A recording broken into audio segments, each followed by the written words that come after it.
عليكم ورحمة الله وبركاته. الحمد لله نحمده ونستعينه ونستغفره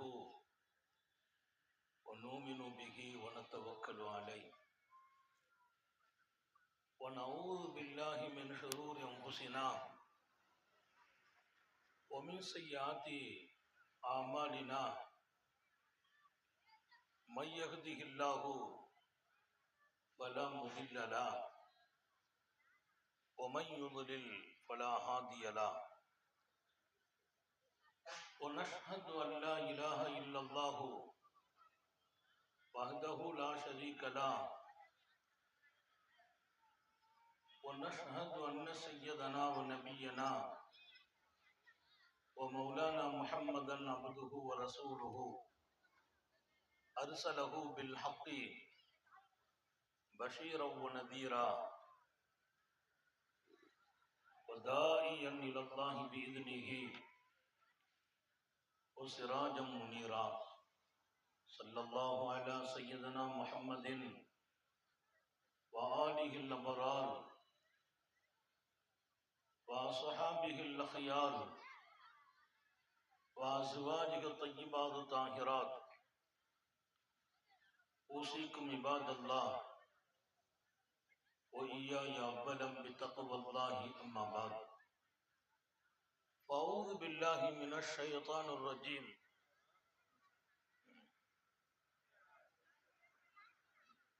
بسم الله الرحمن الرحيم. للذين أحسنوا الحسنى وزيادة. صدق الله مولانا العظيم. وقال نبي الله سيد البشر محمد رسول الله صلى الله عليه وسلم: نظفوا أفواهكم فإنه طريق القرآن. صدق نبي الله صلى الله عليه وسلم. எல்லாம் வல்ல அல்லாஹுவின் அன்பும் மேலான கருணையும் நமக்கெல்லாம் வந்து சேரட்டுமாக. நமது உயிரினும் மேலான கண்மணி ஹாத்தமுன் நபியின் முஹம்மது ரசூலுல்லாஹி ஸல்லல்லாஹு அலைஹி வஸல்லம் அவர்களின் அன்பையும் ஷஃபாஅத்தையும் பெறுவதற்கு அல்லாஹ் நம் எல்லோருக்கும் தௌஃபீக் செய்வானாக. வல்ல ரஹ்மான் நமக்கும் நம்முடைய பெற்றோர், மனைவி, மக்கள், குடும்பத்தார் யாவருக்கும் உயிர் உள்ள வரையிலும் உடல் சுகத்தை நசீபாக்கி தருவானாக. மருத்துவமனை கஷ்டம், அதன் சிரமம், செலவுகளில் இருந்து நிரந்தரமான பாதுகாப்பை அல்லாஹ் நம் எல்லோருக்கும் கொடுத்து அருள் புரிவானாக. வானம் பூமியினுடைய ஆபத்துகளை விட்டோம், முசீபத்துகளை விட்டோம், கெட்ட முடிவுகளை விட்டோம் நம்மையும் நம் குடும்பத்தையும் பாதுகாத்து அருள் புரிவானாக. அவனுடைய படைப்புகளின் தீங்குகள் அனைத்திலிருந்தும் நம்மையும் நம் சமூகத்தையும் காத்தருள் புரிவானாக. அல்லாஹுவின் மகத்தான பேரருளால் நமது மதுரை பகுதி கீழமாத்தூருடைய சிறப்பான நிர்வாகத்தில் இயங்கி வருகிற மதரசா ஆயிஷத்து சாலிஹா பெண்கள் அரபிக் கல்லூரி இங்கே ஆலிமாக்களுக்கும் ஆல்லமாக்களுக்கும் சனது வழங்குகிற பாக்கியமான நிகழ்வு இந்த ஊரின் திருநாளாக பெருநாள் போல் இங்கே நீங்கள் காட்சி அளிப்பது ஆனந்தம் அளிக்கிறது. அல்லாஹ் இந்த சந்தோஷத்தை கபூல் செய்வானாக. அல்லாஹ்வை பொறுத்து நாம் சந்தோஷமாக இருப்பதை அவன் பிரியப்படுகிறான். மகிழ்ச்சியாக வாழ்வது அல்லாஹ்வுக்கு பிரியம். சந்தோஷம் என்பது நமக்கிடையே நடக்கிற போதெல்லாம் அல்லாஹ் அந்த சந்தோஷத்துக்குள்ளால் ஆனந்தம் அடைகிறார். அல்லாமா மாரூபுல் கரஹி ரஹ்மத்துல்லாஹி அலைஹி சீடர்களோடு வருகிற போது முன்னாலே ஒரு கூட்டம், ஆட்டம் பாட்டம் பாடல்கள், ஒரு வகையான மகிழ்ச்சி வெள்ளப்பெருக்கில் அவர்கள் மேலதாளங்களோடு வருகிறார்கள்.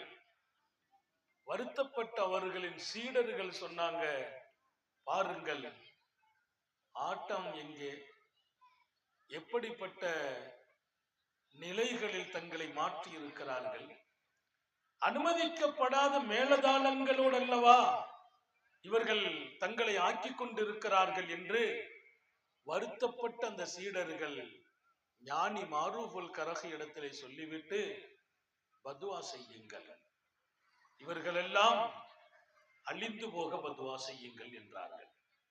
அவர்கள் ஞானி, கேட்டால் கிடைக்கும். அல்லாமா மாரூபுல் கரஹி கையேந்தன வார்த்தை, ஆச்சரியமான வார்த்தை.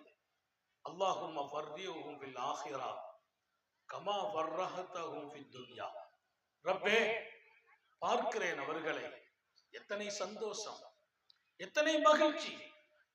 அவர்கள் ஆடுகிற போது பாடுகிற போது இவ்வளவு மகிழ்ச்சியாக ஆடுகிறார்களே பாடுகிறார்களே, எனக்கு ஒரு ஆசை, உலகத்தில் இவர்களை நீ சந்தோஷப்படுத்தியதை போல மறுமையிலும் சந்தோஷப்படுத்துவாயா. யாருக்கு? ஆடிக்கொண்டு பாடிக்கொண்டு வரம்பு மீறி மேலதாளங்களை தூக்கி அவர்களுடைய நிலைகளை மாற்றி நடக்கிறவர்கள், தவறாக நடக்கிறார்களே இவர்கள். இருந்தால் என்ன, அழிந்தால் என்ன, பதுவா செய்யுங்கள். ஞானி இல்லையா, அருள் பெற்ற மேதை இல்லையா? அவங்க கேட்ட துவா தான் நான் ரொம்ப வியந்து போனேன். அல்லாஹும்ம ஃபர்ரிஹும் ஃபில் ஆখিরা கமா ஃபர்ரஹதஹும் ஃபித் துன்யா. உலகத்துல எவ்வளவு சந்தோஷமா இருக்கிறாங்க, இந்த சந்தோஷத்தை மறுமையில கொடு. கூட இருந்த சீடர்கள் எல்லாம் வியந்து போனாங்க, வித்தியாசமான துவாவா இருக்குது. அது எப்படி? அவங்க சொன்னாங்களா, இங்கே சந்தோஷம் கொடுத்தான் அல்லாஹ், வரம்பு மீறி போறாங்க. நான் அல்லாஹ்ட்ட கேட்ட துவா, மறுமையிலும் சந்தோஷத்தை கொடு. மறுமையில் அவங்க சந்தோஷம் ஆகணும்னா இந்த தப்பான நிலம் மாறி அல்லாஹ் நல்ல நிலையை கொடுத்துருவாங்க. மறுமையில இவங்களை சந்தோஷமாக்கி வை. நான் சொன்னேன், சந்தோஷமாக நாம் இருப்பதில் அல்லாஹ்வுக்கே மகிழ்ச்சி இருக்கிறது. ஞானிகள் விரும்பிய வாழ்க்கை, சூஃபிகள் விரும்பிய வாழ்க்கை. எனவே இங்கே ஒரு மகிழ்ச்சி நாளாக இது இருப்பதை கண்டு ஆனந்தம் அடைகிறேன். கீழமாத்தூர் மாத்திரம் அல்ல, சுற்றுப்பகுதியில் இருந்தெல்லாம் தூரமான இடத்தில், திருமங்கலத்திலிருந்து உலமாக்கள் இங்கே வருகை.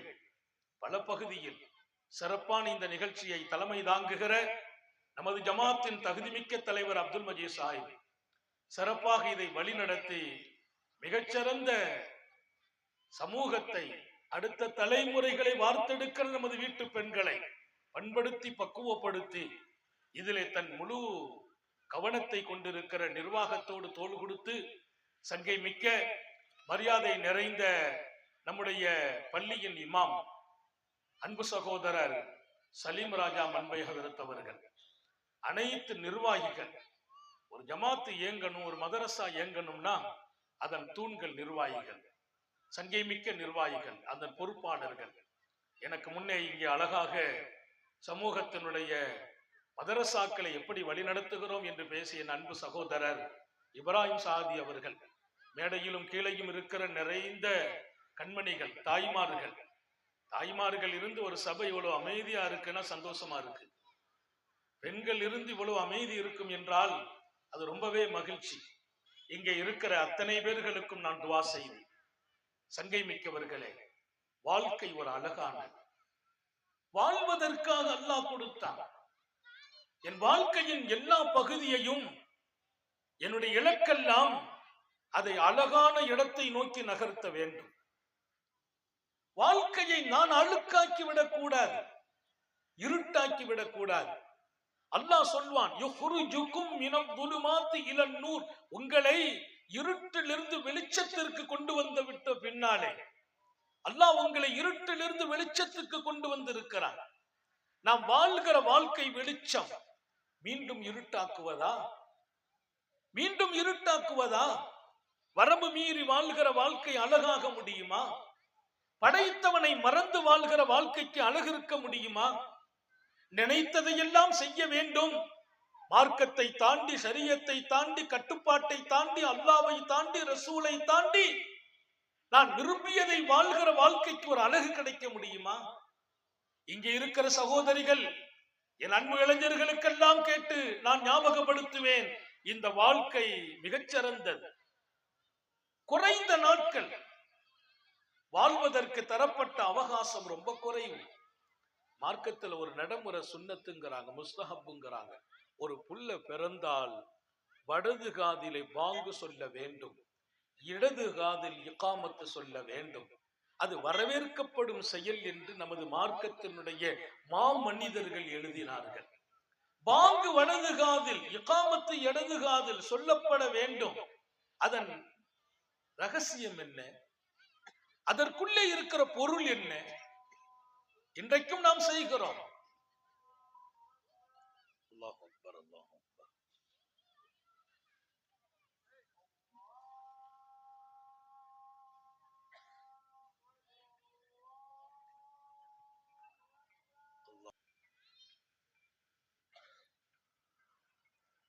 என்ன ரகசியம்?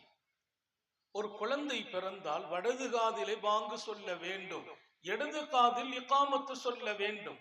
அது மார்க்கம் வரவேற்கும் செயல் என்று நமது மார்க்கத்தினுடைய மகுடங்களாக வாழ்ந்த இமாம்களும் சாலிஹீன்களும் பதிவு செய்தார்கள். அதற்கு ரகசியம் பெருமக்கள் எழுதுவார்கள். உன்னுடைய வாழ்க்கை முடியும் போது உனக்காக பிரார்த்தனை செய்து உன் மன்னரை சுகத்துக்காக நடத்தப்படுகிற மையத்து தொழுகை, ஜனாசா தொழுகைக்கு பாங்கும் இல்லை, இகாமத்தும் இல்லை. ஏன்? நீ பிறந்தவுடன் பாங்கும் இகாமத்தும் சொல்லப்பட்டதால் ஜனாசா தொழுகையில் பாங்கும் இல்லை, இகாமத்தும் இல்லை. அப்படியானால் பிறக்கும் போதே உனக்கு ஒரு பாடம், உனக்கு பாங்கும் சொன்னோம், காமத்தும் சொன்னோம், இனி உன்னை தொழ வைப்பதற்கு நீ தயாராக வேண்டும். பாங்கும் சொன்னோம், இகாமத்தையும் சொல்லிவிட்டோம். காமத்துக்கு பின்னால் தொழுகையை பிற்படுத்தக்கூடாது. காமத்து சொல்லியாச்சு, அதற்கு பின்னால் வேறு காரியங்களில் நேரம் எடுக்கக்கூடாது. சஃப்பை சரி செய்வது மாத்திரம்தான் இகாமத்து சொன்ன பின்னால் இமாம் எடுத்துக்கொள்ள வேண்டிய நேரம்.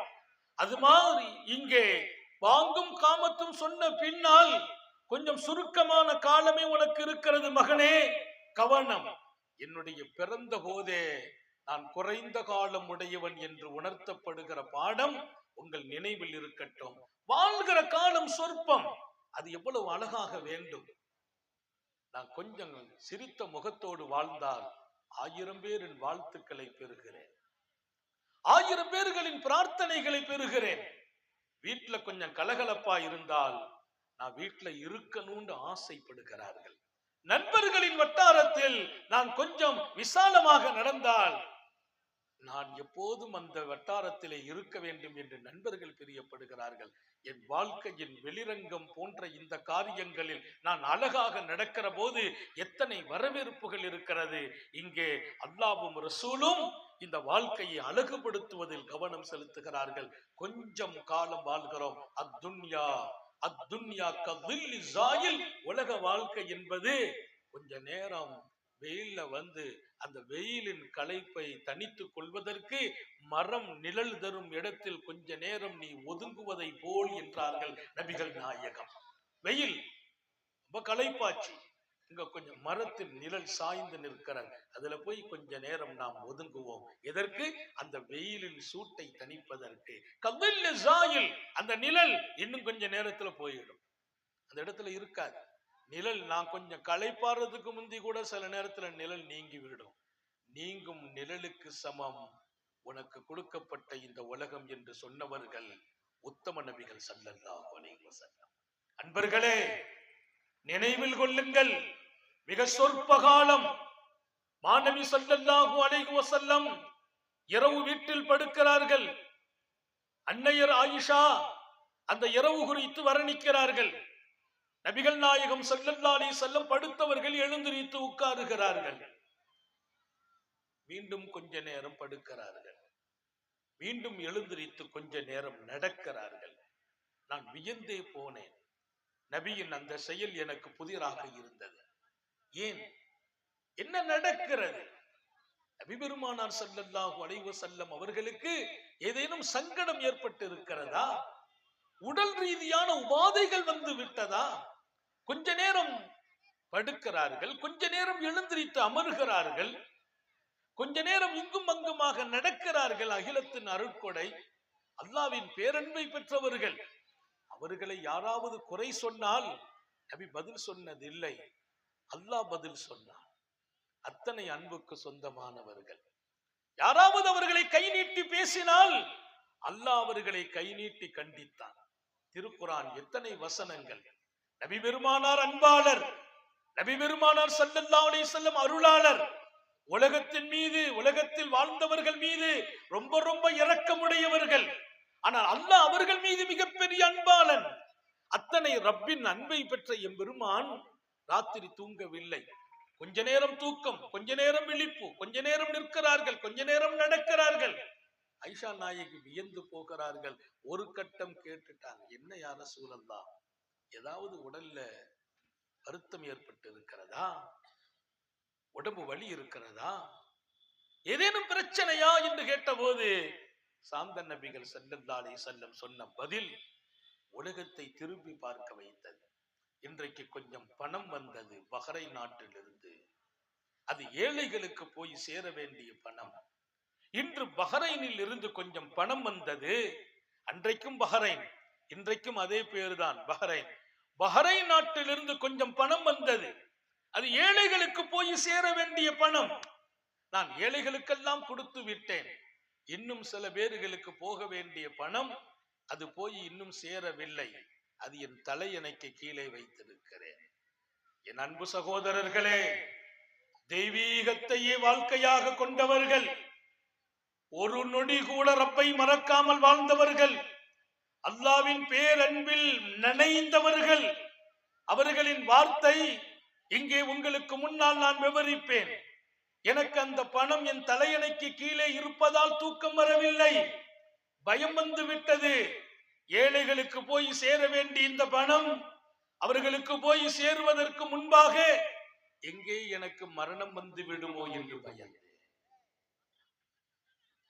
ஏழைகளுக்கு போய் சேர வேண்டிய பணம் போய் சேருவதற்கு முன்பு எனக்கு மரணம் வந்து விடுமோ? யார்? பெருமானார் ஸல்லல்லாஹு அலைஹி வஸல்லம் அவர்கள் மரணம் குறித்தவர்களுக்கு அறிவிக்கப்படாமலா முடிக்கப்படும்? அவர்களுக்கு மரணம் குறித்து அல்லாஹ் அறிவிக்க மாட்டானா? நம்மை போன்றவர்களா?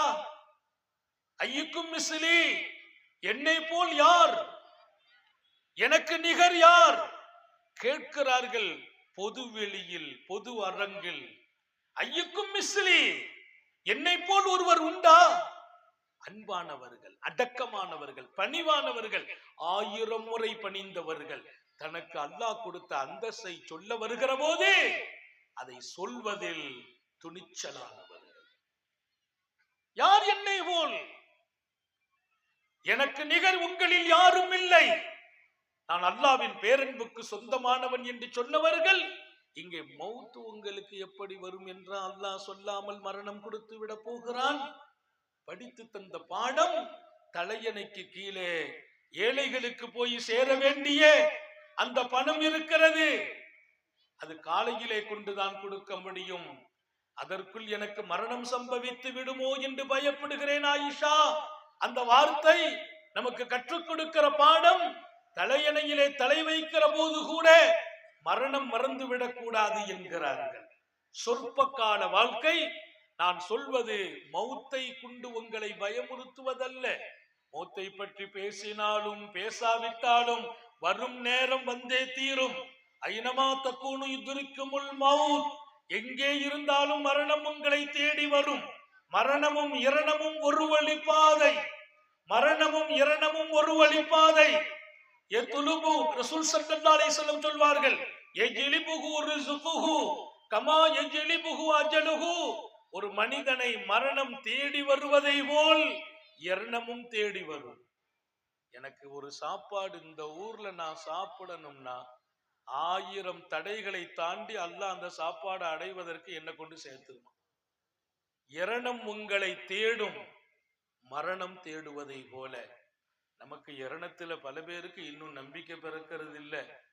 எங்க ஏழையா போயிடுவேனோ, கஷ்டப்பட்டுருவேனோ, என் புள்ள நஷ்டமாயிடுமோ, வருங்காலம் வறுமையில மாட்டிக்கிடுவோமோ, தொழில் முடங்கிருமோ, இது போன்ற அவநம்பிக்கையால் பல பேர் அவதிப்படுகிறார்கள். அது கஷ்டத்தை நாம நமக்கு வரவழைத்துக் கொண்டோம். அவன் மீது நம்முடைய நம்பிக்கையை குறைத்ததால் வரவழைத்துக் கொண்டோம். உன் இரணம் உன்னை தேடி வரும். முயற்சி என் கடமை, தேடுவது என் பொறுப்பு. உழைக்க வேண்டும், முயற்சிக்க வேண்டும், தேட வேண்டும், அதற்கு மேல் நம்ப வேண்டும். என் இரணம், என் ரிசுக்கை இன்னொருவர் எடுக்கவே முடியாது. பக்கத்து கடையில் நல்ல ஞாபகம் நடந்தால் அடுத்த கடைக்காரர் வாடிக்கையாளரை பார்க்கறது இல்லை, பக்கத்து கடையே பார்த்துக்கிட்டு இருக்கிறார். நமக்கு வர கஸ்டமர்லாம் அங்க போயிட்டானோ, எழுதி வையுங்கள், உங்களுக்கு வரக்கூடிய ரிசுக்கை இன்னொருவரால் தட்டி பறிக்க முடியாது. உனக்கல்ல அந்த வாடிக்கையாளர், அந்த கடைக்கு போய் விட்டாரா, அவர் ரிசுக்கு உனக்கல்ல. அவர் அங்க போயிட்டார், எனக்கு வரல. உனக்கு வர வேண்டிய ரிசுக்கை இன்னொருவரால் எடுக்க முடியாது, தட்டி பறிக்கவும் முடியாது. இதுதான் அல்லாஹ்வும் ரசூலும் ஊட்டிய நம்பிக்கை. இங்கே உங்கள் ஆழமான இதயத்தில் பதிக்கிறேன். இரணமும் மரணமும் ஒரு வழி பாதை, அது நம்மை தேடி வந்து விடும். எங்கிருந்தாலும் மரணம் வரும், எங்கிருந்தாலும் இரணமும் வரும், ரிசுக்கும் வந்து விடும். இங்கே ரசூல் ஸல்லல்லாஹு அலைஹி வஸல்லம் சொற்ப காலம் வாடும் இந்த வாழ்க்கை ரொம்ப அழகாக வேண்டும், அற்புதமாக வேண்டும், மங்களமாக வேண்டும், மகிழ்ச்சியாக வேண்டும். சோகமாகவே வாழ்வதா, துன்பமாகவே வாழ்வதா, கண்ணீருடனேயே வாழ்வதா, கஷ்டத்தை சுமந்தே வாழ்வதா? விமோச்சனம் இல்லை, வெளிச்சம் இல்லை, எதிர்காலம் இல்லை. எத்தனை நாட்கள் உள்ளத்திலே சுமைகளை தாங்க போகிறீர்கள்? அதை நினைத்து, இதை நினைத்து, அவங்களை நினைத்து, இவங்களை நினைத்து, பிள்ளைகளை நினைத்து, மனைவியை நினைத்து, எதிர்காலத்தை நினைத்து, சுமைகளை உள்ளத்தில் ஏற்றுக்கொண்டு நோய்களின் வாசலை நீங்கள் திறந்து வைக்கிறீர்கள். மறந்து விடாதீர்கள். உள்ளங்கள் காலியாக வேண்டும், உள்ளங்கள் காலியாக வேண்டும். சுமைகளை தாங்குவதற்கல்ல இந்த உள்ளம். உள்ளம் ஃப்ரீயா இருக்காங்க. அவங்க சுமையை தாங்கினதுனால உங்க வாழ்க்கையில பெரிய ஒரு எதிர்காலம் என்று நினைத்தீர்களா? சில பேரை பார்த்தா எப்பவுமே சோகமா இருக்கிறாங்க, எப்பவுமே கவலையா இருக்கிறாங்க, எப்பவுமே நிம்மதி இல்லாம, சிரித்த முகமே இல்லை. ஏன்? ஆயிரம் எதிர்காலம் குறித்தான கவலைகளும் சுமைகளும். சுமை தாங்காதீர்கள். அடுத்தவங்களுக்கு ஹெல்ப் பண்ணலாம், துஆ செய்யலாம். மனசுல சுமந்தால் அது ஒரு ஆரோக்கியத்தை வீக்கிவிடும், கெடுத்து விடும். இங்கே சாந்த நபிகள் ஸல்லல்லாஹு அலைஹி வஸல்லம் சொல்லித் தருகிற ஒரு அழகான பாடம், இந்த வாழ்க்கையை எப்போதும் மங்களமாக்க வேண்டும், மகிழ்ச்சியாக்க வேண்டும், திருப்தியும் சந்தோஷமும் இந்த வாழ்க்கையில இருக்கணும். எதை நினைச்சும் மனசுல சுமையை தூக்கி வைக்காதீர்கள். நோய் வர்றதுக்கு முந்தி நோய் வந்துருமான்னு சில பேர் சுமந்துகிட்டு இருக்கிறாங்க. நோயே வரல, நோய் வந்துடுமோ, டாக்டர்கிட்ட போய் காட்டினார், கொஞ்சம் உங்களுக்கு பிரஷர் ஹையா இருக்குதுன்னு உடனே அடுத்த நாள் இருந்து ஆள் அப்செட் ஆயிடுறாரு. ஏன்? பிரஷர் வரும், கூடும் குறையும். பிரஷருடைய வேலையை கூடும் குறையும். கூடும் போது லேசா மருத்துவம் செய்யணும், குறையும் போது லேசா மருத்துவம் செய்யணும். அது நார்மலா போயிட்டு இருக்கும். சுகர் கூடும் குறையும். இதை இதயத்தில் சுமந்தால் நீ நோயாளியாகவே மாறிவிடுவாய். நோய் வரலாம், அது கூடலாம், குறையலாம், அதற்கு மருத்துவம் வைத்தான் அல்லாஹ். மருந்து இல்லாமல் நோய் இல்லை என்கிறார்கள் நபிகள் நாயகம். மாமிந்தாயின் இல்லாலஹு தவா, எந்த நோயும் மருந்து இல்லாமல் அல்லாஹ் படைத்ததில்லை. ஏன் சொன்னாங்க? பெருமானார் சொன்ன ஹதீஸ்ல ஆழம் இருக்கிறதா இல்லையா, பொருள் இருக்கிறதா இல்லையா? எந்த நோயும் மருந்து இல்லாமல் படைக்கப்படவில்லை. அப்படியானால் நோயை படைத்த அல்லாஹ் மருந்தையும் படைத்தான். நோய் வந்துச்சா மருந்தை சாப்பிடு, அதோட நிப்பாட்டிரணும். அதை நினைச்சுக்கிட்டே வாழ்றதா, சுமந்து கொண்டே வாழ்வதா? நீ சந்தோஷத்தை இழந்து விடுவாய். நோய் வரும். நோய் இல்லாதவன் அல்லாஹ் மட்டும்தான். ஸல்லல்லாஹு அலைஹி வஸல்லம் ஒரு கட்டத்துல சொல்றாங்க, பெருமானார் அல் அஸ்காமு மின் ரஹ்மத்தில்லாஹ், நோய் நொடி என்பது அல்லாஹ்வுடைய அருட்கொடைன்னா. சஹாபாக்கள் வியந்து போயிட்டாங்க. நோய் நொடிங்கிறது அல்லாஹ்வுடைய அருட்கொடை. அருட்கொடைனா அவனுடைய கருணை, அன்பு. அவன் அன்பும் கருணை இருந்தாதான் நோய் வருங்கிறாங்க. எவ்வளவு பெரிய விஷயம். ஒருத்தர் எழுந்திருத்தார். அவர் சொன்னார், மல்லஸ்காம் யா ரசூலல்லாஹ் மா மருது துக்கத்து. நோய் நொடி அல்லாஹ்வுடைய அருட்கொடைங்கிறீங்களே, நோய் நொடினா என்ன? என் வாழ்க்கையில இதுவரைக்கும் எனக்கு நோயே வரலையே, என்ன இதுவரைக்கும் நோயே வரவில்லை. என் பெருமான் சொன்ன பதில் என்ன தெரியுமா? கும் அண்ணா ஃபலஸ்த மின்னா, எழுந்திரியுங்கள், இந்த சபைக்கு நீங்கள் சொந்தமானவர் இல்லை. நோயே வரலையா, நீங்க இந்த சபைக்கு இருக்கிற தகுதி இல்லைன்னாங்க. நம்மை சார்ந்தவர் இல்லை. ஏன்? நோய் வருவதால் மன்னிக்கப்படுகிறாய், புனிதனாகிறாய். நோயை கொடுத்து அல்லாஹ் உன்னை சுத்தமாக்குறான். நோயை கொடுத்து அந்தஸ்தை உயர்த்தலாம். நோயை கொடுத்து பாவத்தை மன்னிக்கிறான். நோய் என்பது உன்னை சுத்தமாக்குவதற்காக தரப்படுவது. அது வரலன்னா நீ சரியான ஆள் இல்லைங்கிறார். அப்ப நோய் வரத்தான் செய்யும், வரணும். பெரிய நோயாயிடக்கூடாது. ஆஸ்பத்திரி வாழ்க்கையிலிருந்து அல்லாஹ் பாதுகாப்பாங்க. பெரிய நோயாயிடக்கூடாது. டாக்டர்களே கைவிடும் நோயாயிடக்கூடாது. நோய் வரும்போது மருத்துவம் செய்யணும். அல்லாஹ்வை நம்புவதுன்னு ஒரு வாழ்க்கை இருக்குது. ஆனா மருத்துவம் செய்யுங்கன்னு சொல்லிட்டாங்க ஸல்லல்லாஹு அலைஹி வஸல்லம். அதை செய்யணும். இங்கே எங்கள் தாய்மார்களுக்கும் உங்களுக்குமாக சொல்லுகிறேன், சனது பெற்ற எங்கள் ஆலிமாக்களே, முபல்லிகாக்களே, முஅல்லமாக்களே, ஞாபகம் வையுங்கள். அல்லாஹ் கொடுத்த இந்த வாழ்க்கை அவன் விரும்பும் இடத்தில் இருக்க வேண்டும். அவன் வாழ சொன்ன மாதிரி இருக்க வேண்டும். வழிகாட்டிய வல்லல் நபியின் அந்த பாதையில் இருக்க வேண்டும். அந்த பாதைகளில் எல்லாம் மிகச்சிறந்த பாதை நான் வாழ்கிற காலத்தில் அவர்கள் எதை விரும்புவார்களோ அந்த வாழ்க்கையில் இருக்க வேண்டும். அல்லாஹ்வின் நேசம் பெற்ற வாழ்க்கை வாழுங்கள் என்றார்கள். அல்லாஹ் யாரை நேசிக்கிறான்? அல்லாஹ் யாரை நேசிக்கிறான்? அவன் நேசம். அந்த வாழ்க்கைக்கு நாம தயாராகணும். அல்லாஹ் நேசிக்கிற மனிதர்கள் யார் தெரியுமா? நான் எல்லாவற்றையும் இங்கே பேசி நிறைவு செய்ய முடியாது. நான் ஒரு குறிப்பிட்ட நேரம், பொதுவாக அசத்துமார்கள்ட்ட ஒரு பழக்கம், நேரம் சொல்றது இல்லை, ஒரு மரியாதை கருதி. அவங்களுக்கு தெரியும் இந்த மாதிரி ஆட்கள்லாம் அந்த நேரத்துக்கு முடிச்சுக்கிடுவாங்கன்னு. நாங்க முடிச்சிருவோம். நாங்க ஒரு பழக்கம் வச்சிருக்கிறோம். உங்களுடைய இந்த திருமுகத்தை பார்க்கிறோம், எங்க பக்கம் இருக்கிற வரைக்கும் பேசுவோம். அப்படி லேசா திரும்பினீங்கன்னா முடிச்சுக்கிடுவோம். அதான் பழக்கம். இங்கே இப்போது உங்கள் முகம் இங்கே இருக்கிறது. நீங்கள் இருக்க வேண்டும், உள்ளத்தாலும் இருக்க வேண்டும், உடலாலும் இருக்க வேண்டும். அல்லாஹ் குர்ஆனிலே சொன்னான், சொன்ன செய்திகள் பயன்பெறும் மனிதர்கள் யார்? சொன்ன செய்திகள் கேட்டபோது பயன்பெறும் மனிதர்கள் யார்? லிமன் அல்கஸ் ஸம்ஆ வஹுவ ஷஹீத், அவர் இருப்பார், உள்ளமும் இங்கே இருக்கும். அவர் செவியில் ஏற்றால் அவர் வாழ்வார். அல்லாஹ் அந்த வாழ்க்கையை நமக்கு நசீபாக்குவானாக.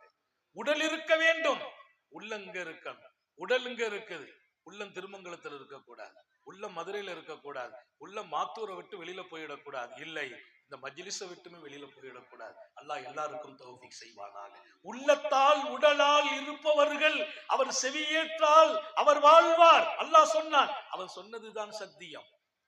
இன்றைக்கு நிறைய சமூகத்தில் சொல்லப்படும் செய்திகள் பல பேர் கொஞ்சம் லேசா கேட்டுட்டு, என்ன அதற்கு பரவாயில்லாம பேசுனாங்க, நல்லா பேசுனாங்க.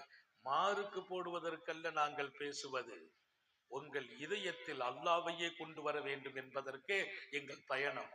சும்மாலாம் பயணம் போறது இல்லை, எல்லா ஊர்லயும் போய் பேசுறதும் இல்லை, அழைக்கப்படும் இடமெல்லாம் போக வாய்ப்பும் கிடைப்பதில்லை. அல்லாஹ்ட்ட கேட்கிறோம், எங்களுடைய செய்திகள் ஆயிரம் ஆயிரம் இதயங்களை மாற்ற வேண்டும். கேட்கிறவர்கள் உள்ளம் மாற வேண்டும். அதுதான் வாழ்க்கை. இங்கே ரசூல் ஸல்லல்லாஹு அலைஹி வஸல்லம் சொன்ன ஒரு நல்ல வாழ்க்கையை ஞாபகப்படுத்துகிறேன். முதல்ல ஹாப்பியாகுங்கள், மகிழ்ச்சியாக வாழ பழகுங்கள், மனதில் சுமைகளை சுமக்காதீர்கள், நோயை பற்றியே பிரச்சனையாக எடுத்துக் கொள்ளாதீர்கள், நாளை வாழ்வாதாரத்தை குறித்து எப்போதும் சிந்திக்காதீர்கள். இரணம் அவன் கொடுக்க தயார், கொடுத்து கொண்டிருப்பான். முயற்சி தான் என் வேலை. நோய் வரும் போகும், கஷ்டங்கள் வரும் போகும். அது சுமப்பதற்கு தகுதியான இடம் நம் உள்ளம் அல்ல. சுமந்தவர்கள் நோயாளியாகவே போகிறார்கள். ஏன் சுமக்கிறீர்கள்? இதை தாண்டி அல்லாஹ்வின் அன்புக்குரிய வாழ்க்கை வாழுங்கள் என்றார்கள். அல்லாஹ் யார பிரியப்படுறான்? ஒரு சில பகுதியை இங்கே சொல்ல வேண்டும். சர்க்காரை ஆலம் ஸல்லல்லாஹு அலைஹி வஸல்லம் மனுஷனா பிறந்தவன் தப்பு பண்ணுகிறான், தப்பு பண்ணுபவர்களில் நீங்கள் சிறந்தவனாக வாழலாமே என்று கேட்டார்கள். மனுஷனா பிறந்துட்டா குல்லுபனி ஆதம் ஹத்தா, மனிதன் தவறு செய்கிறான். மனிதனாக பிறந்தவன் தவறு செய்வது இயல்பு. தவறே செய்யாம யாரும் வாழ முடியாது.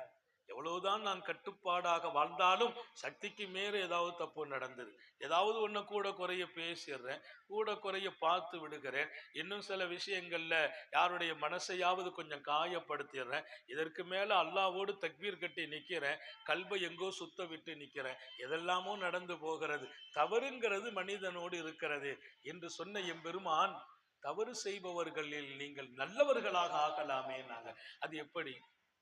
குல்லுபனி ஆதம் ஹத்தா வ கைருல் ஹத்தாயா தவ்வாபூன், தவறு செய்பவர்களில் நல்லவர்கள் அந்த தவறை நினைத்து வருந்தி மன்னிப்பு கேட்கிறவங்க.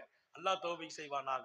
இங்கே ஞாபகப்படுத்துகிறேன், பாவத்தை நினைத்து வருந்துபவர்களை, அப்பப்போ பாவம் செய்துட்டு மன்னிப்பு கேட்பவர்களை, அந்த பாவத்தை மீண்டும் செய்வதற்கு துணிச்சலாகாமல் அது மன்னிக்கப்பட வேண்டும் என்று அல்லாஹ்விடத்தில் கெஞ்சுபவர்களை அல்லாஹ் நேசிக்கிறான் என்றான் திருக்குர்ஆனில். சொன்னார்கள் சார்ந்த நபிகள். அல்லாஹ்வின் அன்பு வேணுமா, அவன் நேசம் வேணுமா? சகோதரிகளே, அலிமாக்களே, முஅல்லமாக்களே, மனிதனாக இருப்பதால் தவறு நடக்கும். தவறே நடந்தால் தவறு நடக்கும். எப்போதும் தவறு நடப்பதா? எப்போ ஒரு ஆளை பேசிட்ட தப்பா மீண்டும் பேசுவதா? ஒரு பார்வை தப்பா விழுந்துச்சு, லக்கல் ஊலா வஅலைக்க ஸானியா, போகிறாய், எதிரே ஒரு அந்நிய பெண் வந்தால் உன் பார்வை அதன் மீது விழுந்தது, அது தப்பு இல்லை. லக்கல் ஊலா, அந்த பார்வை உனக்கு அனுமதி. ஏன்?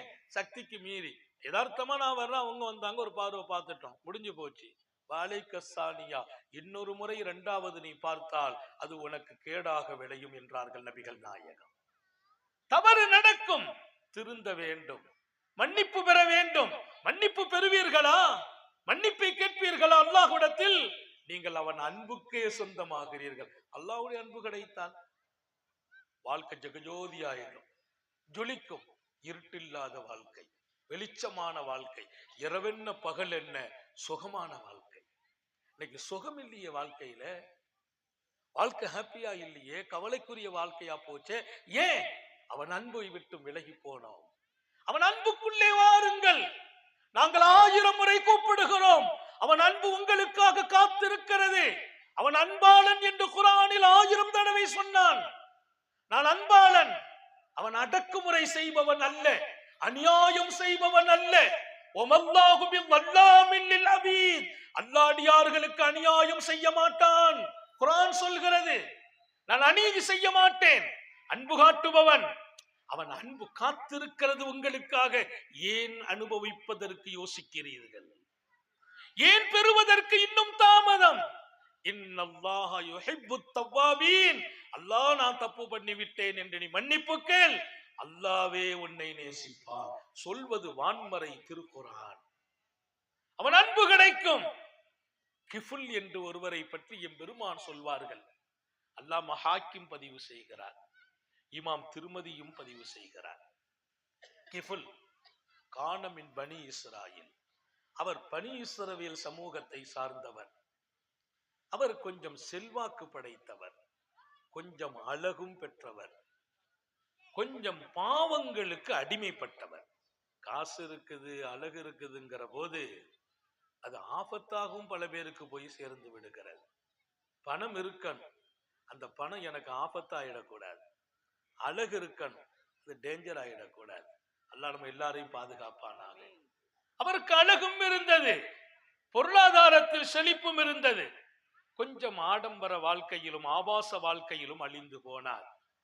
ஒரு பெண் அந்த பெண்ணை தன் இச்சைக்கு அழைக்கிறார். இதை இமாம் திருமதி எழுதுகிறார். தன் இச்சைக்கு அழைக்கிறார். அந்த பெண்ணுக்கு தேவையான பணத்தையும் கொடுத்தார். அந்த அம்மா அந்த காசை வாங்கிட்டு இவருடைய இல்லத்திற்கு வருகிறார். இவருடைய இல்லத்துக்கு வருகிறார். வந்தபோது கதவை தாளிடப்பட்டது. அந்த அம்மாவிடத்தில காசு கைப்பற்றினாயா என்றார். ஆம், விருப்பத்தோடு தான் நான் உன்னை அழைத்தேன் என்றார். அந்த அம்மா பதிலே சொல்லல. இவர் ஒரு ஆண் பெண்ணோடு உறவு கொள்ளும் நிலைக்கு வருகிறார். வரும்போது அந்த அம்மா சொன்ன வார்த்தை, கண்ணீர் வடிக்கிறார், சப்தமிட்டு அழுகிறார். அவர் நிப்பாட்டிட்டார். தவறு செய்ய போனவர் நின்றார். ஏன் அழுகிறாய், ஏன் அழுகிறாய்? நல்ல கவனிக்கணும். ஹதீஸ் பதிவான செய்தி, இமாம் ஹாக்கிம் எழுதுகிறார், ஏன் அழுகிறாய்? நான் உன்னை நிர்பந்தமா படுத்தினேன்? யாரையாவது வைத்து தூக்கி வந்தேனா உன்னை? உன் விருப்பம் இல்லாமல் இந்த செயலில் ஈடுபடுகிறேனா? இல்லையே. காசை நான் கொடுத்தேன், நீ வாங்கினா இல்லையா? ஆமா. அப்போதும் அழுதார். ஏன் அழுகிறாய்? அழுவதற்கு காரணம், அந்த அம்மா சொன்னாங்க, என்னை படைத்து ரட்சித்தவன், உணவளித்தவன், உடையளித்தவன், பாதுகாத்த என் ரப்பை இதுவரையிலும் அல்லாஹ்வுக்கு மாத்தமா ஒரு தப்பு நான் வாழ்க்கையில செய்யல. சுப்ஹானல்லாஹ். தாய்மார்களே, இந்த சமூகத்தில் நீங்கள் கடந்து வந்த பாதையில் வாழ்ந்த சாலிகத்தான பெண்கள், இந்த சமூகத்திற்கே ஒளிவிளக்குகளாக வாழ்ந்தவர்கள். நான் கடந்து வந்த பாதையில் இதுவரையிலும் ஒரு தவறு செய்யவில்லை, இதுதான் நான் வாழ்க்கையிலே செய்யும் முதல் பாவம் என்றார். அவர் அழுதார். யார்? செல்வந்தர், அழகானவர், காசு கொடுத்து அழைத்து வந்திருக்கிறார் தன் ஆசைகளை நிறைவேற்றுவதற்கு. அவர் அழுதார். என்ன சொல்கிறாய்? இதுதான் முதல் பாவம், இதுவரையிலும் நான் பாவம் செய்ததில்லை. எப்படிப்பட்ட பெண் உலகத்தினுடைய புரட்சிகரமான பெண்கள், பெருமைக்குரிய பெண்கள், சொல்வதற்கும் கேட்பதற்கும் மனதெல்லாம் மிகச்சிறந்த மகிழ்ச்சியை தருகிற பெண்கள், இந்த சமூகத்தின் கடந்த பாதைகளில் வெளிச்சம் போட்டவர்கள் பெண்கள். இப்படிப்பட்ட பெண்கள். அந்த அம்மா சொன்னா, நான் இதுவரைக்கும் தவறு செய்யவில்லை, இது முதல் தவறு என்றார். அவர் கேட்டார், அப்ப முடியானால் ஏன் இங்கே வந்தாய்? நான் உன்னை நிர்பந்தப்படுத்தியா கூப்பிட்டேன்? இல்லை, நான் சிரமப்பட்டேன், சாப்பிட வழி இல்லை, வறுமை கோட்டில் வாழ்கிறேன், நான் கடனும் பெற்றிருக்கிறேன், அந்த கடனை அடைப்பதற்கும் பசியை தணிப்பதற்கும் உங்களுடைய காசு பிரயோஜனம் அளித்தது, அதற்காக அந்த காசை வாங்கிவிட்டேன், நீங்கள் தந்த காசை கொண்டு என் பசியை தணிக்க போகிறேன், பல நாள் சாப்பிடவில்லை, கடனும் வாங்கியிருக்கிறேன், அதையும் நிறைவேற்ற வேண்டும், எனவேதான் சம்மதித்து வந்தேன். ஆனால் தவறுக்கு முன்னால் நான் இருக்கும் போது என் கண் முன்னால் என் ரப்பே காட்சியளித்தான். அல்லாஹ் அக்பர். எப்படி நான் தவறு செய்வது? இத்தனை நாள் என்னை அரவணைத்தவன் இல்லையா? அறத்தழுவியவன் இல்லையா? இத்தனை நாள் எனக்கு உணவளித்தவன் இல்லையா? வளர்த்தவன் இல்லையா? பாதுகாத்தவன் இல்லையா? நான் அவனை மீறுகிறேனே கடமைகளை. அந்த அம்மா சொல்லிட்டு கண்ணீர் வடிக்க, அவர் கண்ணீர் வடித்து சொன்னார், எழுந்திரிமான்னார், நீ வீட்டுக்கு போ, வீட்டுக்கு போ, நான் கொடுத்த காசு உனக்கு, அது அன்பளி. தவறை விட்டார். அந்த அம்மாவை தொடல, அனுப்பிட்டு அவர் ஒது செய்து உட்கார்ந்து அழுதார். ரப்பே, பாவம், காசில்லை, உண்ண உணவில்லை, கடன், இத்தனை சிரமங்களுக்கு இடையே ஒரு பாவம் உனக்கு அவள் செய்யவில்லை, எல்லாம் கொடுத்தாய் எனக்கு, அத்தனையிலும் உன்னை மறந்து நான் எவ்வளவு கேவலமாக வாழ்ந்து விட்டேன், ரப்பே நீ என்னை மன்னிக்க வேண்டும் என்று சஜிதாவில் விழுகிறார். அழுதார், அழுதார். அவர் சஜிதா செய்யும் இடமெல்லாம் கண்ணீர் நினைந்து போக அவர் தலையை தூக்க முடியவில்லை சுஜூதில் இருந்து. நேற்று வரைக்கும் பாவி, இப்போது வரைக்கும் பாவம். இன்றைக்கு யோசிக்கிறார், நீ எவ்வளவு கொடுத்தாய், நான் துரோகி இல்லையா? இப்போது நான் கேட்கிறேன், அல்லாஹ் எவ்வளவு அழகாக நம்மை வாழ வைத்திருக்கிறான். நம் கண் முன்னால் சில பேர்களை குருடர்களாக ஆக்கினானே, நமக்கு ஒளிமயமான கண்களை கொடுத்தானே, கண் முன்னால் சிலர்களை நடக்க முடியாமல் ஆக்கினானே, நமக்கு நடக்கும் வாய்ப்பை கொடுத்தானே, நம் கண் முன்னால் பல பேர் பசியோடும் பட்டினியோடும் படுக்க வைத்தானே, நமக்கு உணவளித்து வாழ வைத்தானே. நாம் பாவம் செய்வதா, அவனை மீறுவதா, அவன் கடமைகளை விடுவதா, புறக்கணிப்பதா, பள்ளிவாசலோடு தொடர்பில்லாமல் நீங்கள் வாழ்வதா? நம்பிக்கை இருக்கிறதா? நான் நாளைக்கு தொழுகை எடுத்துருவேன், அடுத்த வருஷம் தொழுதுருவேன், நான் சரியாயிடுவேன், அது வரைக்கும் உங்களுக்கு வாழ்க்கையின் மீது நம்பிக்கை இருக்கிறதா? என்றைக்கு மாறுவது? மாறும் நேரம் இப்போதுடைய நேரம். அந்த அம்மா சொல்லிச்சு, அவர் இப்போதே சஜிதால விழுந்தார், அழுதார், அந்த இடமெல்லாம் கண்ணீர் மழை. அவருடைய சீடர்களும் நண்பர்களும் அதிகாலை பொழுதில் அவர் எழுந்திருக்க வேண்டுமே, இன்னும் எழுந்திருக்கவில்லையே, கதவை தட்டி திறக்க பார்க்கிறார்கள், முடியவில்லை. கதவை உடைத்து உள்ளே வந்தால் அவர் சுஜூதில் மௌத்தாகி இருக்கிறார். கிஃபில் சுஜூதில் மரணம், ஒதுவோடு சுஜூதில் கண்ணீரோடு காரூணிய சீலன் மன்னிக்க வேண்டும் என்று அவன் கருணையை காத்திருந்து மரணித்திருக்கிறார். வாசலுக்கு வெளியே கூட்டம் கூட்டமாக அவரை பார்க்க வருபவர்கள் எல்லாம் மோசமானவனாச்சே, கேவலமான குணம் உள்ளவனாச்சே, ரொம்ப அசிங்கமாக ஆபாசமாக நடந்த மனிதனாச்சே என்று பார்க்க தயங்க வீட்டு வாசலில் முன்னெற்றியில் யாரு கைபட எழுதாமல் அல்லாஹ்வினுடைய விதி எழுத்தாக எழுதப்பட்டது, கஃபரல்லாஹு லிகிஃபில், அல்லாஹ் இந்த கிஃப்லை மன்னித்து விட்டான். எங்க இருக்குது?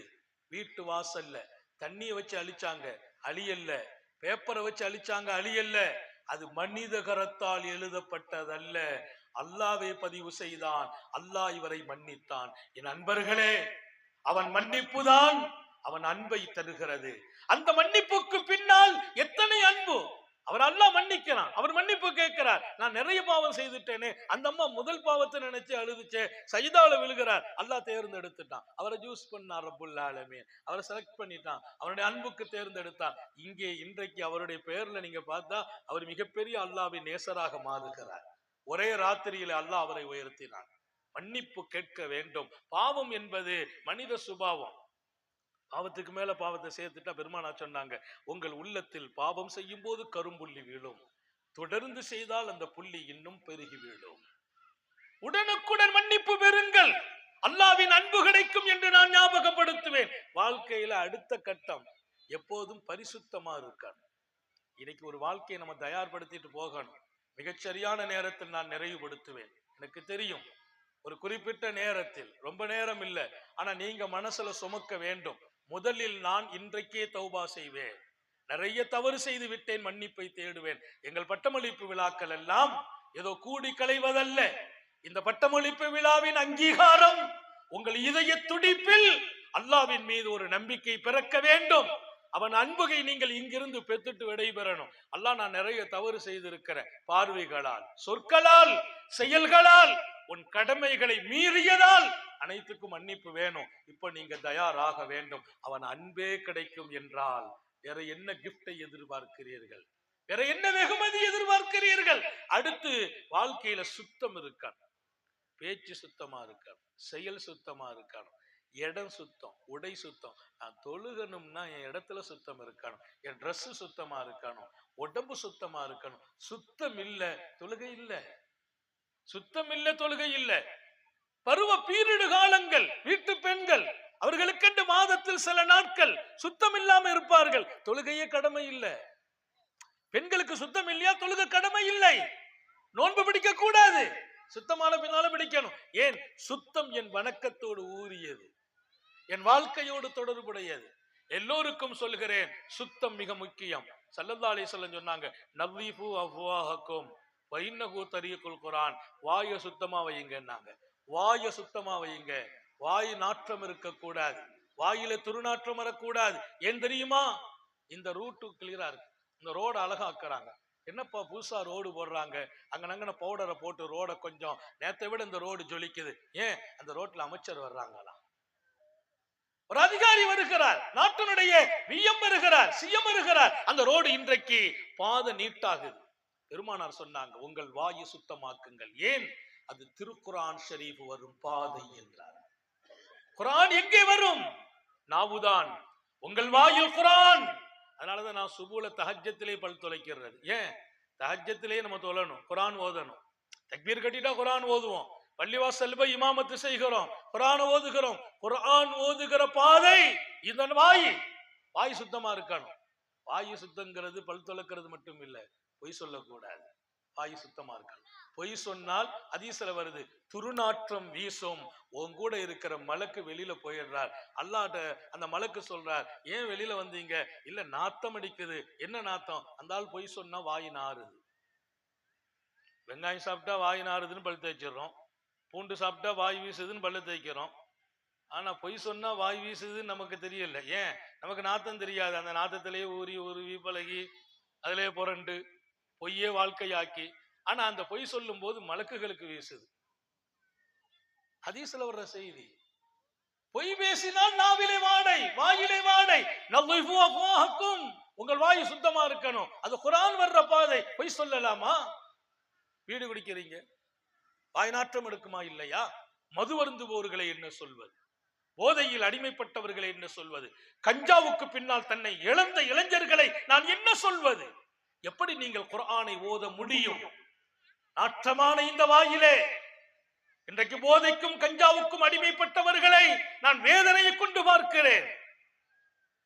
சுத்தம் வாழ்க்கை, சுத்தம் ஈமான். அத்தஹாரத்து நிஸ்புல் ஈமான், சுத்தம் ஈமானிலேயே பாதி. நாங்க ஸல்லல்லாஹு அலைஹி வஸல்லம், நான் கொண்ட இறை நம்பிக்கையில் பாதி சுத்தம். சரியா 9 மணிக்கு முடிச்சிருந்தேன். இப்பதான் நேரம் சொல்றேன், என்ன 8 நிமிஷம் இருக்குது.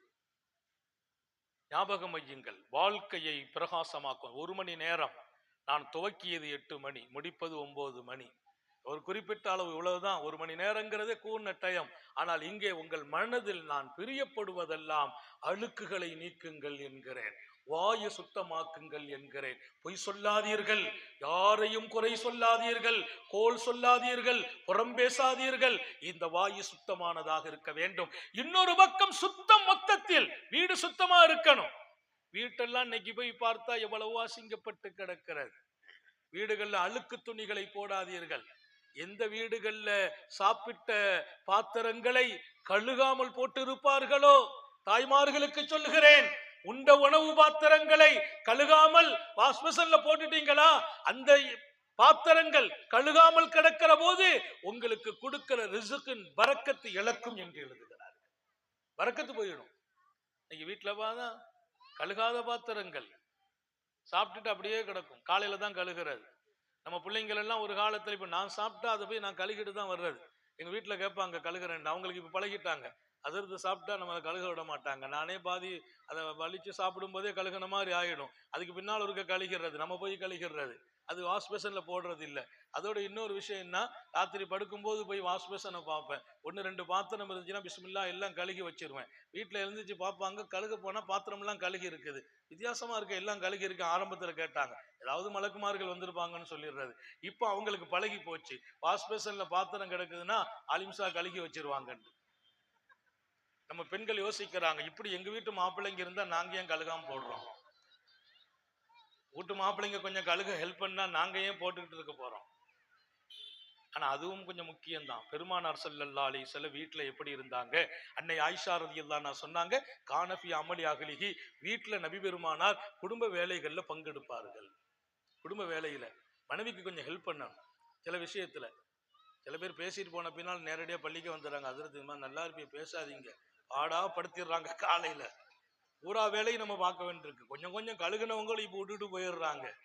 பெருமானார் தன் மனைவியின் வேலைகளில் பங்கெடுக்கிறார்கள். அது ஒரு நல்ல வாழ்க்கை. கொஞ்சம் ஹெல்ப் பண்ணுங்கள். இங்கே சுத்தம் வீட்டில் இருக்க வேண்டும், உடைகளில் இருக்க வேண்டும், உணவில் இருக்க வேண்டும்.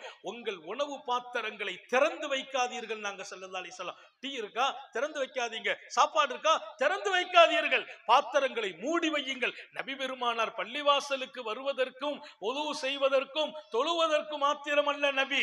எங்க வீட்டு பாத்திரத்தை நான் எவ்வளவு அழகா வைக்கணுங்கிறதுக்கு அவங்கதான் நபி, அவங்கதான் வழிகாட்டி. சுத்தம் முக்கியம். உடல் சுத்தம், உடை சுத்தம், இடம் சுத்தம், வாயு சுத்தம், இதய சுத்தம். இதயத்தில் அழுக்கு வரக்கூடாது, ஆபாச எண்ணங்கள் வரக்கூடாது, பாவ சிந்தனைகள் நிரம்பிவிடக் கூடாது, காமங்கள் குடியேறிவிடக் கூடாது. உள்ள சுத்தம்.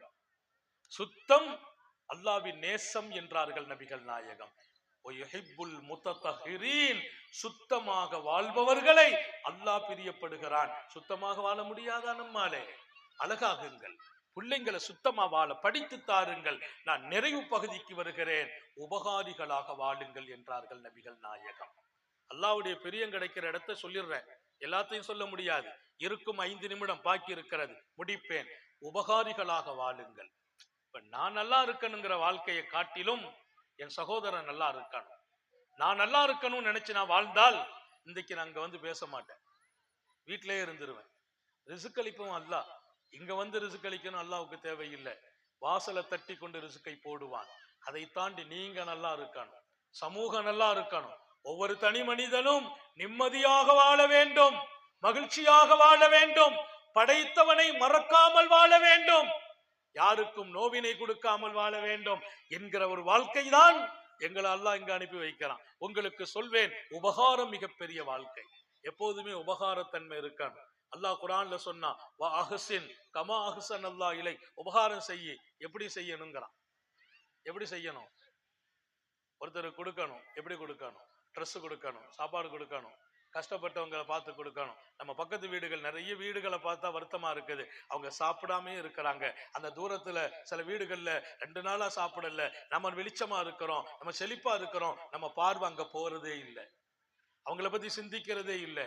கொஞ்சம் பாருங்கள், உங்கள் பார்வையை விரித்து பாருங்கள். நீங்கள் வாழ்கிற பகுதியில் பசியோடும் பட்டினியோடும் இருக்கிறார்கள். அவங்க கையேந்த மாட்டார்கள். கண்ணியமான குடும்பத்தை சார்ந்தவர்கள், இல்லேன்னு சொல்ல மாட்டாங்க.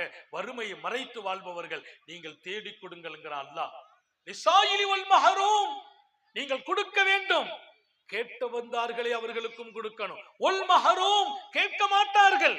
வறுமையை மறைப்பார்கள், கஷ்டத்தை மறைப்பார்கள், சாப்பிட்ட மாதிரி ஆட்சி பண்ணிக்கிடுவாங்க. அந்த மாதிரி குடும்பத்தை போய் தேடி கொடுங்கள் குர்ஆன்ல அல்லாஹ் சொல்றான். இன்னைக்கு நம்ம எங்க கொடுக்கிறோம்? கேட்டு வர்றவங்களுக்கு கொடுக்கிற பல பேர், கஷ்டப்படுறாங்கன்னு தெரிஞ்சு கொடுக்கிறவங்க எத்தனை பேர்? உங்களுடைய வாழ்க்கை உபகாரத்தை நோக்கி இருக்கட்டும். அந்த உபகாரம் எப்படி இருக்க வேண்டும்?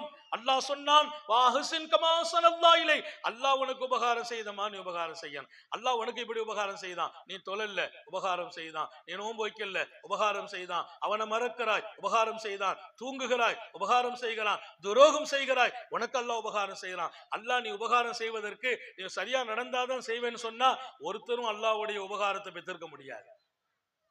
நீ எதுவுமே செய்யவில்லை, அல்லாஹ் உன்னை விடுவதில்லை, கொடுத்து கொண்டிருக்கிறான். அல்லாஹ் உங்ககிட்ட இருந்து பிரதிபலனை எதிர்பார்க்கிறதும் இல்லை. நீ மற்றவர்களுக்கு உபகாரம் செய்ய வேண்டும். அவங்க உனக்கு துரோகம் செய்தாலும் நீ உபகாரம் செய்ய. என் சொந்தக்காரன் எங்க அவன் சரியா நடக்கல, அவன் கஷ்டப்படுறான், அவனுக்கு நீ உபகாரம் செய். அல்லாஹ் உனக்கு செய்ததை போல உபகாரத்தை செய்துட்டு சொல்லி காட்டாதே. கொடுத்துட்டு நான் அன்னைக்கு கஷ்டப்பட்டான், நான் தான் கொடுத்தேன். அது ஆரோக்கியமான வாழ்க்கை அல்ல. அகிலத்தின் அருட்படை சர்க்காரை ஆலம் சுந்தர நபிகள் ஸல்லல்லாஹு அலைஹி வஸல்லம் அவர்களின் சஹாபிகளின் பட்டியலில் அபூ தல்ஹா இப்னு ஸஅத், சையதுனா தல்ஹா, நல்ல ஞாபகம் வச்சுக்கங்க. அவங்க பெரிய பணக்காரங்க, ரொம்ப வசதி உள்ளவங்க, செழிப்பானவங்க, அதற்கு மேல் விசாலமானவங்க. பணம் இருக்கிறத விட பணத்தை வச்சு மற்றவங்களுக்கு கொடுக்கிற மனசும் இருக்காங்க. அல்லாஹ் எல்லாருக்கும் தௌஃபீக் செய்வானாக. தல்ஹா இப்னு உபைதுல்லாஹ் மிகப்பெரிய பணக்காரர், செழிப்பானவர், விசாலமானவர். அன்னைக்கு ராத்திரி நான் பெருமானார சொன்ன பாருங்க, அன்னைக்கு ராத்திரி அவர் படுத்து இருக்கிறார், தூக்கம் வரல, தேள் கடிச்ச மாதிரி துடிச்சுக்கிட்டு இருக்கிறார். அவங்க வீட்டம்மா ஸ்ரீதேவி, அந்த அம்மா கேட்டுச்சு, ஏங்க நீங்க இன்னைக்கு ரொம்ப துடிக்கிறீங்களே? ஒண்ணும் இல்லம்மா, 7 லட்சம் திர்ஹம் எனக்கு வந்திருக்குதுன்னார். 7 லட்சம் திர்ஹம் வந்திருக்கிறது. வீடை சுத்தி பூரா பணத்தை வச்சிருக்க. 7 லட்சம் திர்ஹம், நான் சொல்றது கிட்டத்தட்ட 1400 வருஷத்துக்கு முன்னால. அதன் மதிப்பு என்ன? வீட்டை சுத்தி வச்சிருக்கிறேன். எனக்கு பயமா இருக்குது. என்ன பயம்? இவ்வளவு பணத்தை அல்லாஹ் கொடுத்திருக்கிறான். இத்தனை பணமும் அவன் நிறைய கொடுத்துட்டானே, அனுபவிக்க வேண்டி இந்த ஊரில் எத்தனை மக்கள் இருக்கிறாங்க, அவங்களுக்கு கொடுக்காம ராத்திரி வந்துட்டேன்னு பயமா இருக்கு. அனுபவிக்க வேண்டியவர்கள் இருக்கிறார்களே, இவ்வளவு பணத்தை அல்லாஹ் கொடுத்துட்டானே. வெளியூர்ல இருந்து வியாபார சரக்கு வந்து இறங்கிட்டு 7 லட்சம், இவ்வளவு பணத்தை என்ன பண்ண போற? அந்த அம்மா ஸ்ரீதேவி வீட்டுல வாய்க்கிற மனைவி அழகானவங்களா இருக்கணும், ஸ்ரீதேவியா இருக்கணும். அப்பதான் குடும்பம் நல்லா இருக்கும். அல்லாஹ் அப்படி ஆக்கி வைப்பானாக. நம்ம மனைவி சில நேரத்துல யோசனை சொல்லுவாங்க, 7 லட்சத்தை பத்தி ஏன் கவலைப்படுற, பாதி என் பேர்ல எழுதி வைங்கம்பாங்க. ரொம்ப கவலையெல்லாம் படாதீங்க, பாதி என் பேர்ல எழுதி வைங்க, பாதி என் தம்பி கஷ்டப்படுறான் கொடுத்துருங்க, முடிஞ்சு போச்சு வேலை. அந்த அம்மா சொன்னாங்க, ஏன் கவலைப்படுறீங்க, இதோ பாருங்கள் மாநபி வாழ்ந்த மதீனாவை. அந்த அம்மா சொன்ன வார்த்தை, இதோ பாருங்கள் மாநபி வாழ்ந்த மதீனாவை. எத்தனை அன்சாரி குடும்பங்கள் தீனுக்காக தோள் கொடுத்து துணை நின்று தூக்கி நிறுத்தி வைத்தார்களே அன்சாரிகள், உதவியாளர்கள். அதில் பல குடும்பங்களில் ஏழைகள் இருக்கிறார்கள் மதீனாவில். இதோ முஹாஜிர்கள் இருக்கிறார்கள், ஏழைகள். உங்களுக்கு இவர்கள் எல்லாம் ஞாபகத்தில் வையுங்கள். கொஞ்சம் தூங்கி விடுங்கள், காலை பொழுது விடியட்டும், அவ்வளத்தையும் எடுங்கள், பங்கு வையுங்கள். அன்னன்ன வீடுகளை அடையாளம் காட்டுகிறேன், அந்த வீடுகளுக்கு கொண்டு போய் டோர் டெலிவரி பண்ணிடுவோம். அந்த அம்மா அவருடைய வார்த்தையை கேட்டு அவர் சொன்னார், சுபஹானல்லாஹ், உன்னை மனைவியா நான் கிடைக்க பெற்றதற்கு அல்லாஹ்வுக்கு நன்றி சொல்லணும். நீ அப்படித்தான் பேசுவாய். ஏன் தெரியுமா? எங்கள் அகிலத்தின் அருட்கொடை முஹம்மது ரசூலுல்லாஹி ஸல்லல்லாஹு அலைஹி வஸல்லம் அவர்களுக்கு தோள் கொடுத்து துணை நின்று சௌரு குகையில் அன்னலாரினுடைய உறவிடமாக இருந்தார்கள் இல்லையா அபூபக்கர்? அபூபக்கர் பெற்றெடுத்த மகள் இல்லையா நீ என்றார்கள். செய்தனா தல்ஹா நிக்கா செய்த பெண் யாரு? அபூபக்கர் சித்திகின் மகள் உம்மு குல்சூம் ரலியல்லாஹு அன்ஹா. அன்னை உம்மு குல்சூம், நீ அபூபக்கரின் மகள் இல்லையா? உன் வார்த்தை அப்படித்தான் இருக்கும். சுபுகு விழுந்துச்சு, பணம் 7 லட்சத்தையும் தூக்கி வைக்கிறாங்க. வச்சு அப்படியே மடமட 7 லட்சம் ரூபாய் இல்ல, 7 லட்சம் ரூபாய் இல்ல, 7 லட்சம் திர்கம். ஒவ்வொரு திர்கத்தின் மதிப்பு நம்ம பணத்துக்கு 100 மடங்கு. தூக்கி வச்சாங்க பூரா. Door delivery. அந்த வீட்டுல கஷ்டப்படுற, அந்த வீட்டுல கணவன் இல்ல, அந்த வீட்டுல அண்ணாது, அந்த வீட்டுல தகப்பனார் இல்ல, தாய் இல்ல, அந்த வீடுகளுக்கெல்லாம் பணத்தை போட்டு சப்பளை பண்ணி கொடுத்து முடித்து வீட்டில் ஒரு பைசா இல்ல. இப்ப அவர் முகம் ஜொலித்தது. அந்த அம்மா சொல்லிச்சு அல்ஹம்துலில்லாஹ். அவர் சொன்னார், எனக்கு இறைவன் கொடுக்கிறான். எதற்கு தெரியுமா? நான் யாருக்கு கொடுக்கிறேன் என்று அவன் பார்த்தே கொடுக்கிறான். நமக்கு கொடுக்கிறது நம்ம அனுபவிப்பதற்கு மட்டும் இல்ல, உபகாரம் செய்யுங்கள். இன்னல்லாஹ யுஹிப்புல் முஹ்சினீன். அல்லாஹ் குர்ஆனில் சொன்னான், அவன் அன்பு வேணுமா? நீங்கள் உபகாரம் செய்யுங்கள். அவன் அடியார்களுக்கு உபகாரம் செய்யுங்கள். படித்தவர் பசியோடு இருப்பவர்களுக்கு கொடுங்கள். ஏழைகளாக வாழ்கிறார்களே, குமர் வைத்திருக்கிறார்களே, கேட்க அஞ்சுவார்களே, அவர்களை எல்லாம் தேடி ரகசியமாக கொடுங்கள். நீங்கள் கொடுத்தால் உங்களை அல்லாஹ் நேசிப்பான். எல்லாம் அல்லாஹ் அவன் நேசம் பெற்றவர்களில் நாம் யாவரும் இருக்க செய்வானாக. வாழ்க்கையை சந்தோஷமாக்கி தருவானாக.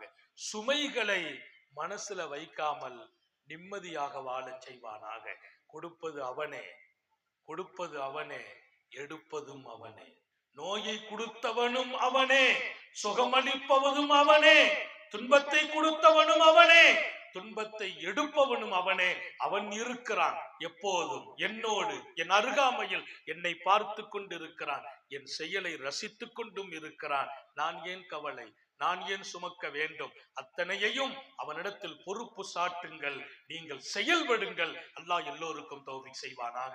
எங்கள் ஆயிஷா சாலிஹா இந்த சிறப்பான மதரசா இன்னும் 12 காலம் வளரச் செய்வானாக. இதற்கு பாடுபடுகின்ற சங்கை மிக்க நிர்வாகிகளை பொருந்திக் கொள்வானாக. மரியாதைக்குரிய மௌலானா, இதற்காக தன்னை அர்ப்பணித்த சலீம் ராஜா மன்பை ஹதரத் அவர்கள் உட்பட இதற்கு தோள் கொடுத்த நிர்வாகிகள் அத்தனை பேர்களுக்கும், இதற்கு உதவி செய்கிற இந்த பெருமக்களுக்கும், பட்டம் வாங்குகிற பிள்ளைகளுக்கு கிஃப்ட்டுகளை கொடுக்கறதுங்கிறது அடுத்து இன்னும் பல பேர் ஓதுறதுக்கு ஊக்குவிக்கும். இங்க நல்ல கிஃப்ட்டுகளை கொடுக்கறீங்க. இதை கொடுத்தவங்களுக்கு அல்லாஹ் பல மடங்கு கொடுப்பானாக. இதெல்லாம் மிகைப்புலாம் இல்ல. நாவுல அல்லாவே பேசுவான், அவன் வெளிப்படுத்துகிறான். நிறைய செய்யுங்கள் மதரசாவுக்கு. எங்கு நடந்தாலும் மதரசாக்களில் சாலிஹீங்கள், அல்லாவின் அன்பர்கள், ஆண்களாகட்டும் பெண்களாகட்டும், அவன் நெருக்கமுடையவர்களை வெளியாக்கப்படுகிறார்கள். அவர்கள் வெளியாகுவதற்கு நீங்கள் உதவிக்கரம் நீட்ட வேண்டும். அல்லாஹ் தௌஃபீக் செய்வானாக.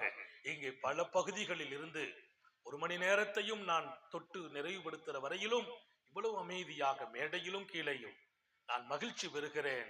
அல்லாஹ் நம் எல்லோரையும் மகிழ்ச்சியாகவே வாழச் செய்வானாக. ஹதரத் மாரூஃபுல் கரஹி என்ற சூஃபி ஞானி சொன்னதை போல, உலகத்தில் மகிழ்ச்சி கொடுக்கிற அல்லாஹ் மகிழ்ச்சியை மறுமையிலும் கொடுத்தருள்வாளிப்பானாக. ஹயாத்தை கொடுக்கிற வரையிலும் படுக்கையில் விழுந்து விடாமல் பாதுகாப்பானாக. முடங்கி விடாமல் பாதுகாப்பானாக. யாருக்கும் சுமையாகி விடாமல் பாதுகாப்பானாக.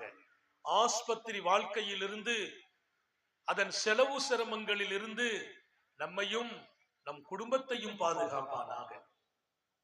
நீண்ட நெடிய நாட்கள் நோய் நொடிகள் இல்லாமல் உடல் ஆரோக்கியத்தோடு மன நிறைவோடு இன்பத்தோடு அல்லாஹுவை நின்று வணங்கி வழிபட்டு வாழும் நசீபையும் பாக்கியத்தையும் எல்லாம் அல்ல அல்லாஹ் உங்களுக்கும் எனக்கும், நம்மை ஈன்றெடுத்த தாய் தந்தையர்களுக்கும், நமது மனைவி மக்கள் உற்றார் உறவினர் யாவருக்கும் கொடுத்தருள் புரிவானாக.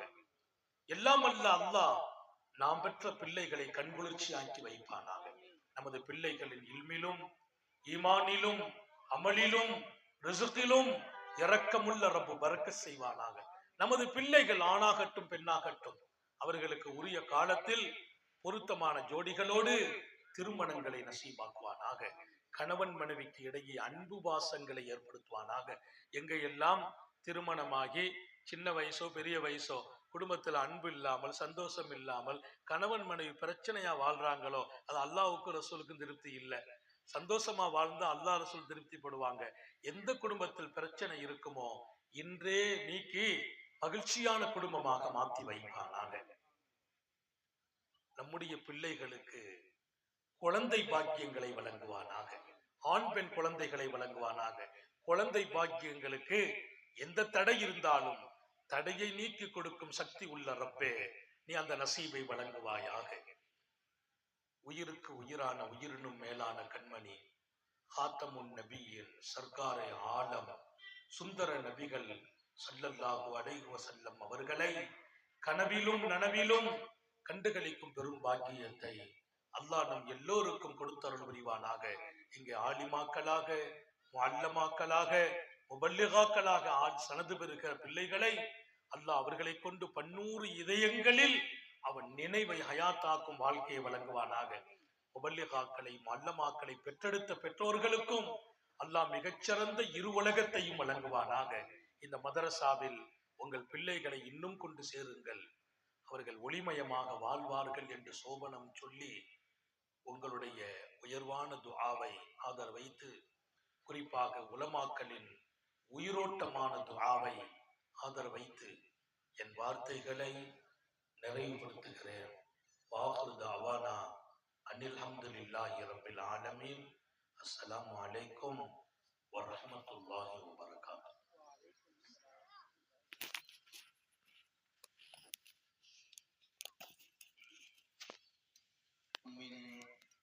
உங்களுக்கு பயான் கேட்கிறது,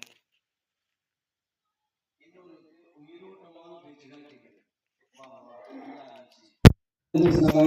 நல்லா இருந்துச்சு. என்ன பேசுனாங்க? சூப்பரா இருந்துச்சு.